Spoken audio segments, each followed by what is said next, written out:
Hello future doctors. काफ़ी students मुझे DM कर रहे थे कि यूजी एमएससी एमबीबीएस के एडमिशन के टाइम जो डॉक्यूमेंट्स वेरिफिकेशन होता है तो उसमें हमें क्या क्या लेके जाना होता है। तो आज की वीडियो में मैं आपको एग्जैक्ट लिस्ट दिखाने वाली हूँ जो कि एक स्टूडेंट के एक्चुअल अलॉटमेंट स्लिप पे क्लियरली लिखी है प्रूफ के साथ। तो इस वीडियो को एंड तक ज़रूर देखना।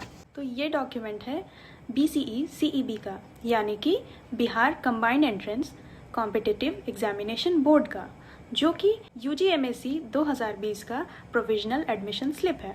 अब बात करते हैं रिक्वायर्ड डॉक्यूमेंट्स की। मैंने आपको पहले भी लिस्ट बता दी थी, लेकिन आपको फिर भी कुछ डाउट्स थे, तो अब एक एक पॉइंट को क्लियर कर देते हैं। तो पहला है पार्ट A और part B of online application form of UG-MSc। इन दोनों पार्ट्स का प्रिंट आउट लेके जाना बहुत ज़रूरी है। दूसरा है मैट्रिकुलेशन, यानी कि 10th की मार्कशीट एंड पासिंग सर्टिफिकेट का। ये स्कूल से मिलता है आपको, ये तो आपको पता ही है। दोनों ओरिजिनल होना चाहिए। इसका जेरोक्स या फिर प्रिंट आउट ये नहीं चलेगा, आपको ओरिजिनल लाकर ही देना है। तीसरा है इंटरमीडिएट, यानी कि 12th marksheet and passing certificate. ICSE हो या CBSE बोर्ड हो, जो भी हो, दोनों डॉक्यूमेंट्स वेरीफाई करते हैं। चौथा है NEET 2025 admit card and score card. NEET के ओरिजिनल एडमिट कार्ड और स्कोर कार्ड भी लाना होता है। पांचवा है UG-MSc 2025 रैंक कार्ड। आपका स्टेट रैंक यहाँ मेंशन होता है, इसका प्रिंट आउट लाना होगा। फिर सिक्स्थ है कास्ट सर्टिफिकेट, जैसे कि for example backward caste BC।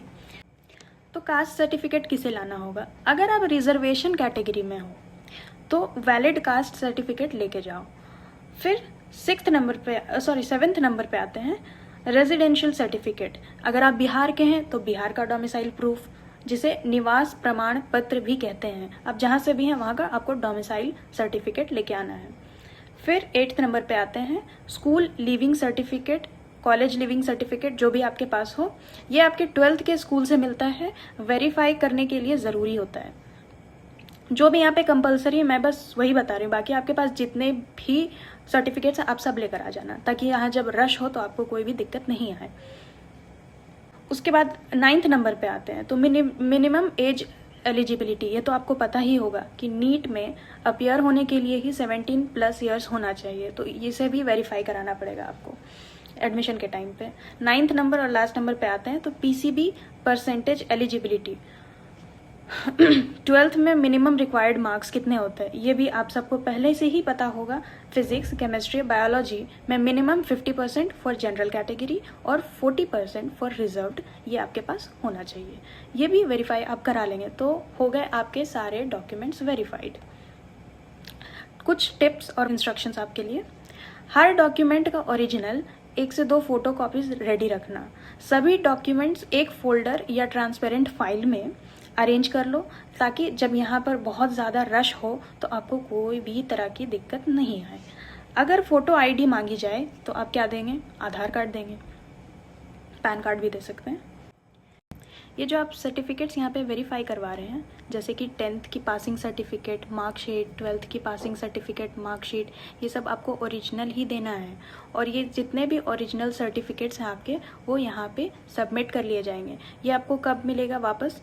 जब हमारा कोर्स कंप्लीट हो जाएगा और हम रजिस्ट्रेशन के लिए जाने वाले होंगे पटना, तब हमारे ओरिजिनल डॉक्यूमेंट्स हमें वापस मिलेंगे। ये वीडियो बनाई गई है ताकि आपको आसानी हो, इसे देखकर आपको डरना नहीं है कि उस दिन कुछ छूट गया। बहुत, जैसे मैंने कहा कि यहाँ बहुत रश होता है, रश तो होता है, कुछ छूट गया, कुछ जेरोक्स नहीं करवा पाए या कुछ घर में रह गया जिसे प्रिंट आउट निकालना था। जो ओरिजिनल है वो भूल से भी भूलना मत, लेकिन जिसे प्रिंट आउट कराना था छूट गया, पानी लग गया, कुछ भी हो गया, तो बाहर इसी हॉल में एडमिशन के टाइम पे ही जेरोक्स मशीन प्रेजेंट होती है, कोई इंसान होगा, आप वहाँ पे प्रिंट करा सकते हैं, घबराना नहीं है। गैप सर्टिफिकेट पे फिर से क्वेश्चंस आ रहे थे, तो गैप सर्टिफिकेट इस कॉलेज के लिए कंपलसरी नहीं है। मैंने भी बनवाया था, मुझे लगा था यहाँ पे भी चाहिए होगा। गैप सर्टिफिकेट यहाँ ज़रूरी नहीं है।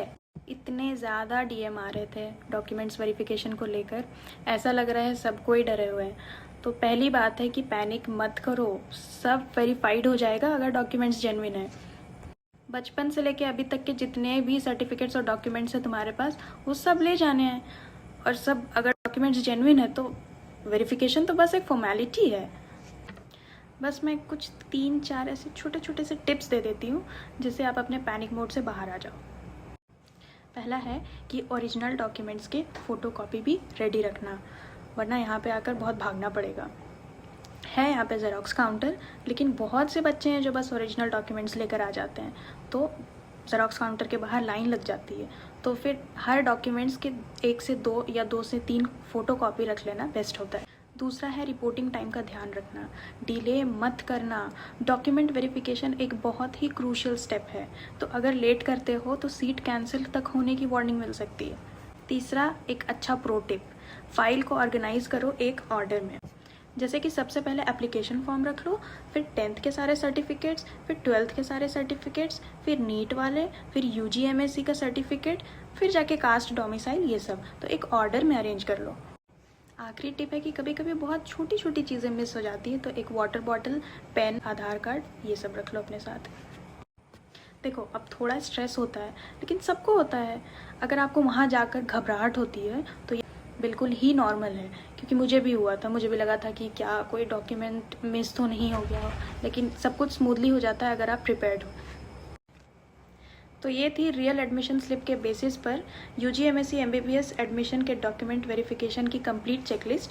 अगर आपको ये वीडियो हेल्पफुल लगी हो तो लाइक करो, शेयर करो अपने फेलो एस्पिरेंट्स के साथ और सब्सक्राइब करना मत भूलना। Bye bye.